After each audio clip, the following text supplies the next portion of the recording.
newankubadde waliwo enjogera nti ensonga z'abajenero tuzirekere bajenero, naye era bagamba nti wali omu kati wabula muliro. Mu UPDF okusinziira ku bigenda mu maaso biraga bulazi, era bino obubonero bubyetimbye obulaga nti waliwo ekitatuukiridde. Kaakati munnange bajenero ba UPDF 2 bakwatiddwa. Kuno kuliko Don Nabasa mumanyi obulungi, Namanya naye akwatiddwa. Kakati bano Don Nabasa ne Namanya munnange okukwatibwa bwe tugafuna, era nga Major General Don Nabasa okukosa Brigadier General Jackson Namanya, bano 2 bonna ba Senior Uganda People's Defence Forces UPDF officers bwe batyo munnange bakwatiddwa batemera amabega wa Mitayimbwa, era bali Kasenyi military facility gye bali e Kasenyi.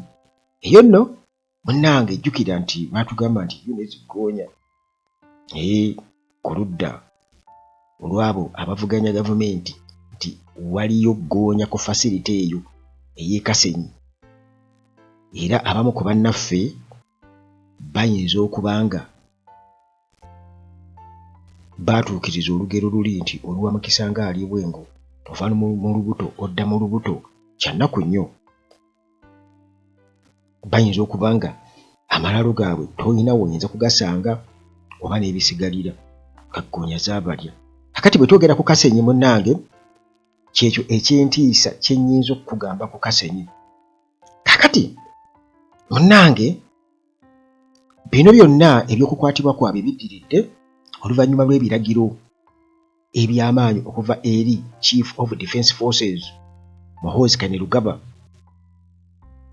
Naye mbu ensonga eri emabega wa kino ey'okukwatibwa kwabwe tennaba kubeera nga etegeerekeka.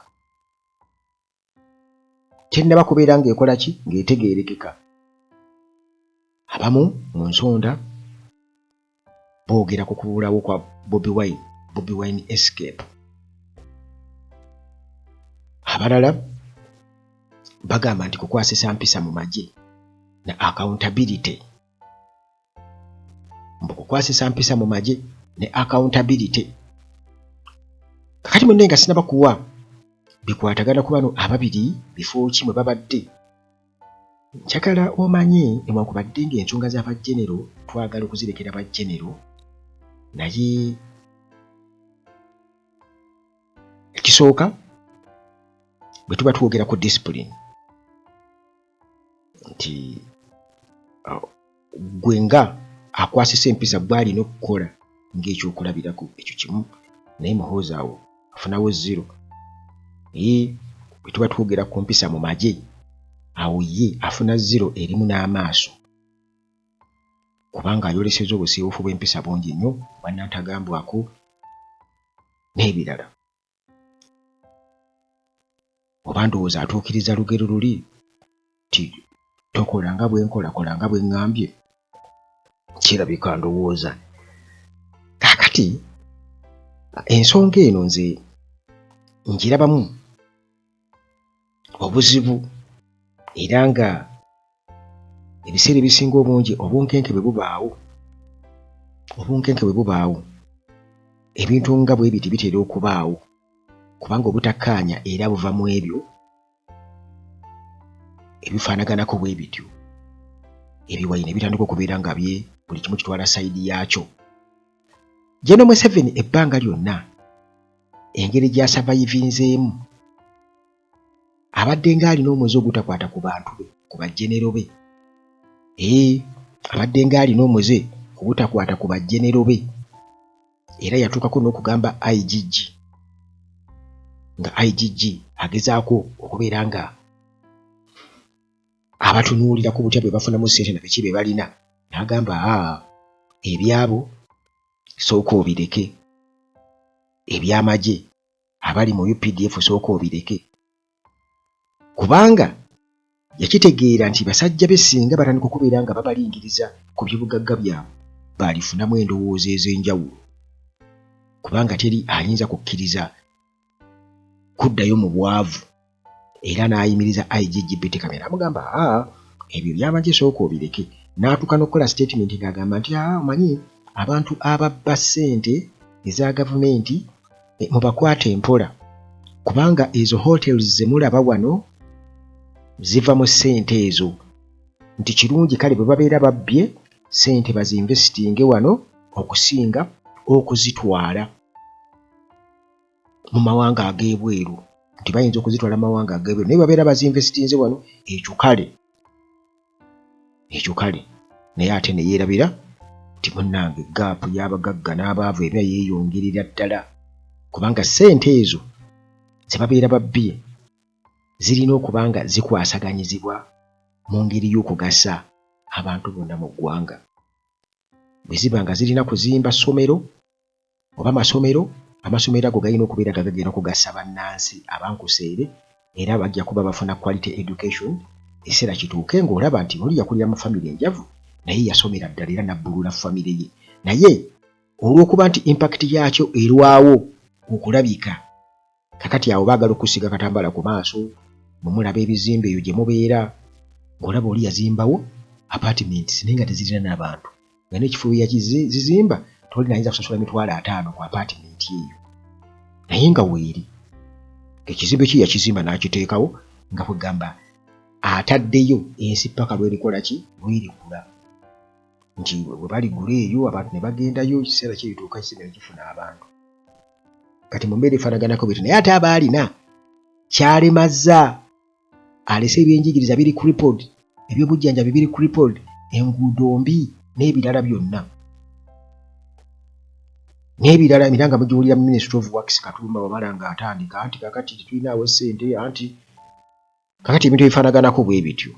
Naye nga General Museveni awo olw'okuba nti ye kyayita security, ejjukira nakugamba kwe kukuuma entebe ye, kyayita security kwe kukuuma entebe ye. Bwe bagamba nti security ya Uganda eri gguluggulu, kitegeeza nti General Museveni entebe ye teryaginyegenya.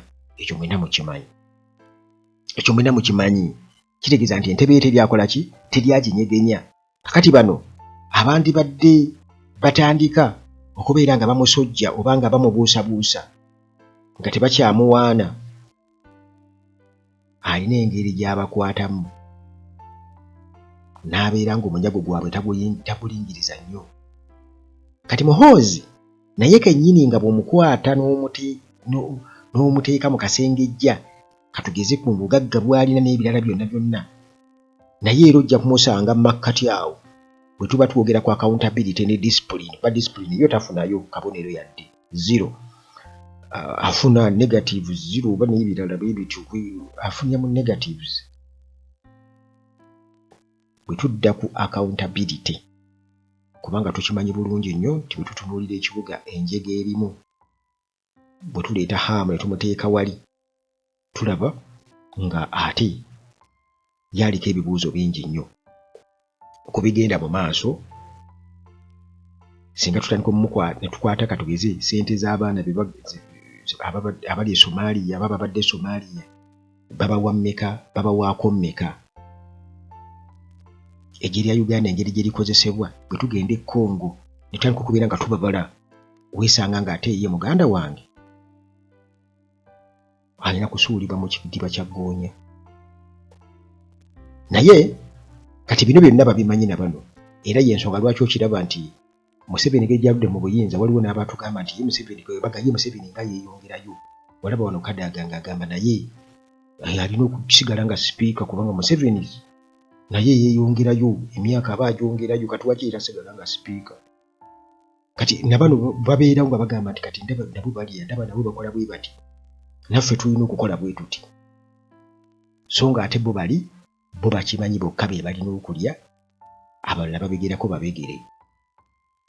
Kakati awo waliwo obuzibu obw'amaanyi, era muganda wange gwe ampuliriza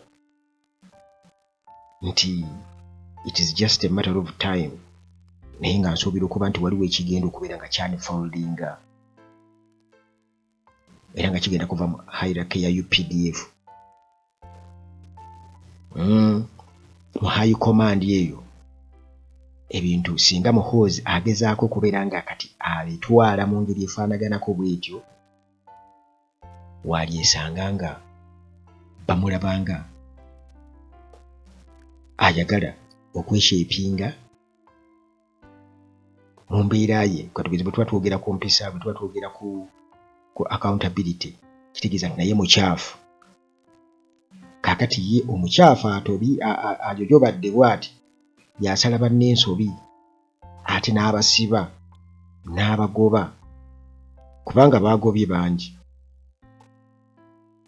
era ng'abantu bamuwaana nti olaba kakati accountability. Naye si kyangu nnyo muntu ajojobadde ebisooto okubeera ng'agenda kwoza olugoye olweru lutukule naye ng'ate alina ebisiriiza mu ngalo ze. Si kyangu. Olinga mpozi ng'amaze okunaaba naye ate bo okunaaba muziro gye bali okwenaazaako obukyafu, batambulira mu bukyafu, batambulira mu bikolobero, mu mbeera ey'obubbi, enguzi, empisa ensiiwuufu, obutemu bye batambuliramu. Kati kiba kitegeeza muganda wange ebyo byonna byonna tebirina kye bireka mabega okuleka abalabe. Bwe ntyo munnange ensonga ezo bwe nziraba, naye nga ky'obumanya nti Muhoozi yagobye dda, yakutte, in fact yakutte bano n'abateeka emabega y'emitayimbwa, Major General Don Nabasa kosa Brigadier General Jackson Namanya. Kati bano bwe tuba twogera ku mbeera gye balimu baba badde bakwasaganya bifo ki. Kati Major General Don Nabasa, William Nabasa, ono abadde ono ye muwamaanyi nnyo mu UPDF era nga abadde akola nga joint staff policy and strategy mu UPDF. Ekifo kino baakimuwa January nga 3, 2025. Naye before ono ye yali akomandinga 3rd Infantry Division eya UPDF e Moroto. Kati bwe twogera ku Brigadier Johnson Namanya abaho, ono abadde akola nga commissioner owa citizenship and passport management, wali ku Directorate of Citizenship and Immigration Control. Paka omwezi oguwedde bwe baamuyita ne bamugjayo saidi zeeyo ne bamugjayo. Kakati munnange nga bwe nkugambye nti ono kaweefube wa Muhoozi okusinziira ku banne tetumanyi ensonga zikwasiza bali exactly, naye nga mbu eno yemu ku broader efforts ze kaweefube we ow'amaanyi owa Muhoozi Kainerugaba okwenforcinga discipline ne accountability within the UPDF, of which naye ate ebyo bimuzingiramu butereevu. Kakati oli omusajja ali wali, katugeze ali ku nswa alya, naye abagamba mweyongereyo muve ku nswa, temulya nswa, buli azirwako mumusiba, naye ye ali mu kulya. Ng'olowooza ki ekiyinza okuddirira mu maaso awo? Alright, kamba siibulire wano tusinkane mu mboozi zaffe eziddaku wano ku Uganda Talagiga bulijjo. Mukama akuume.